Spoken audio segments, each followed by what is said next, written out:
Yung mga dalagang dinadala ng mga apon, hindi na sila nakakabalik. Oo, ang tawag na ay comfort women na para bang ginagawang alipin ang ating mga babae. Paano kung ako o si Abiel?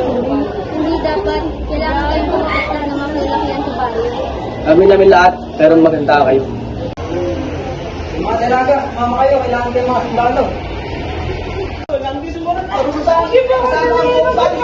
Hindi siya isama, bata mo siya! Ako na lang! Tigilan niyo ang kababayan namin. Wala kayong marapatan. Layimik ka, liking ka ng mga apon. Isama niya! Hindi kayo magkatagumpay. Sa bawat Pilipina ay may karapatan na din na kanyang masira.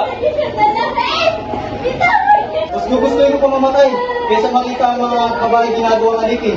Kung kukunin niyo sila, kailangan niyo munang dumaan sa amin. Hindi kayo susuko. Tandaan ninyo. Kapalitan ninyo ang paglaban. Salamat! Akala ko wala na akong maligtasan. Hindi ka nag-iisa na tayo magkatulungan.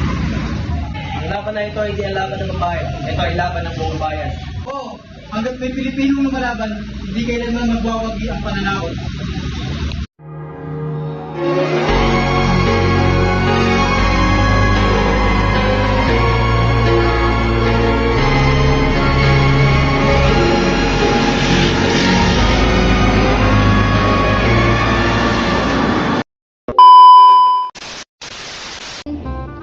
Narinig niyo ba?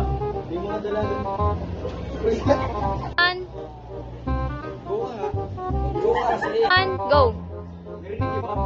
Yung mga dinadala ng... Paminom yan, di na na... One, go. Yung mga dalaga, sumama kayo. Kailangan kayo ng apon. Go.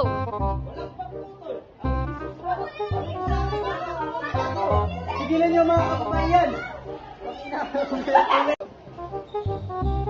Di kayo magkatagumpay. Bawat...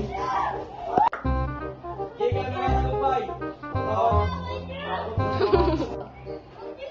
Di kayo magkatagumpay. Bawat